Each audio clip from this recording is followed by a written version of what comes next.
পিঠাই পরোটা যে কোনো মাংস তরকারির সাথে কিন্তু বেশ ভালো জমে উঠবে, আর বানানোর সময়ও কম লাগে, খেতেও দারুণ মজা। প্রত্যেকটা পরোটা ফুলকো ফুলকো হবে। এই পরোটা বানাতে ঝামেলা কম, তাই মানুষ যখন বাসায় বেশি থাকবে গেস্ট, তখন কিন্তু এই পরোটাটা বানিয়ে নেবেন। দেখবেন সবাই খেয়ে আপনার প্রশংসার পঞ্চমুখী হয়ে যাবে। এটা একদিন বানালে 2 দিন পর্যন্ত টেবিলের উপর রেখে খেতে পারবেন। দেখেই তো বুঝতে পারছেন প্রত্যেকটা পরোটা ফুলে কতটা সুন্দরভাবে ডাবল ডাবল হয়ে গেছে। আর এই পরোটাগুলো এত বেশি টেস্টি যে মানে একজন দুটো খেলেই যথেষ্ট, আর বেশি লাগবে না। এই তো সামনে কুরবানি ঈদ, যে কোনো মাংস তরকারির সঙ্গে সকাল অথবা রাতে আপনারা কিন্তু এই পরোটাটা সার্ভ করতে পারেন। একবার বানিয়ে দিলে কাউকে, সে কিন্তু আপনার কাছে রেসিপি জানতে চাইবে। তো চলুন আগে আপনাকে এই রেসিপিটা জানাই। যারা নতুন রাঁধুনি, যারা ব্যাচেলার ভাই আমার রান্নাগুলো দেখে রান্না করেন।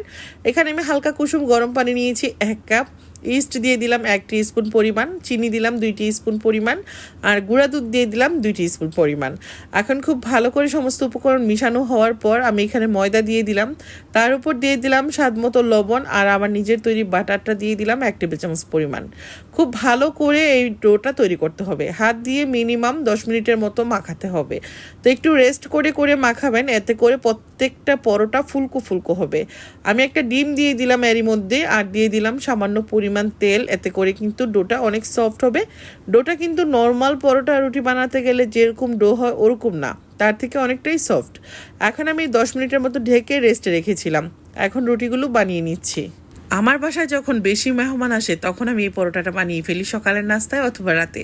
কারণ হলো কি, এটা বানাতে গেলে ঝামেলা কম লাগে, আর মেহমানও খেয়ে কিন্তু একদম তৃপ্তি পায়। এত মজার হয় পরোটাগুলো, একবার বাসায় তৈরি করবেন, আশা করছি আপনি যখন তৈরি করবেন নিজেই অবাক হয়ে যাবেন। এখন কিন্তু এভাবে বেলুন দিয়ে বেলে নিতে পারেন, বেলুন দেওয়ার আগেই রুটি কিন্তু দৌড় দিবে, এত সুন্দরভাবে হয়ে যাবে। তেল চুলায় আগে থেকে বসিয়ে রেখেছিলাম, অথবা চাইলে আপনি কিন্তু হাত দিয়ে চেপে চেপে পরোটাটা বানিয়ে নিতে পারেন। তবে বেলুন দিয়ে বানালে আপনার পছন্দ মতো শেপ দিতে পারবেন। এই তো হয়ে গেল। তো দেখলেন কতটা সুন্দর, আর একটু তেলও কিন্তু এর ভেতরে ঢুকবে না।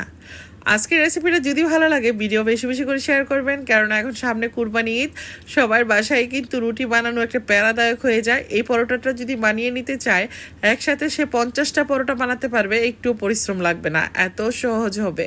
আর সবাইকে একটা রিকোয়েস্ট করব, শুধু যে মানে একদম হাউস ওয়াইফ যে বা মা, তার উপর সব কাজের দায়ভার দিয়ে দিবেন না। সবাই হাতে হাতে মিলেমিশে কাজ করবেন। ঈদের মধ্যে মেহমান বেশি থাকে, বাসায় কাজ বেশি থাকে, পরিবারের সবাই যদি আমরা হাতে হাতে মিলেমিশে কাজগুলো করে নেই, তাহলে হাউসওয়াইফ যে বাসায় থাকে একজন কিচেনে, তার উপর কিন্তু অনেক বেশি প্রেশার পড়বে না। এই বিষয়টা সবাই খেয়াল রাখবেন। খেয়ে চেষ্টা করবেন নিজের প্লেটটা নিজে একটু ধুয়ে নিতে। আসলে আমরা অনেকেই কিন্তু নির্বুধের মতো দেখা যায় একজনের উপর চাপিয়ে দেই, মা অথবা বউর উপর। এটা কিন্তু মোটেও ঠিক না। দেখে হয়তো বুঝতে পেরেছেন কতটা সফট হয়েছে।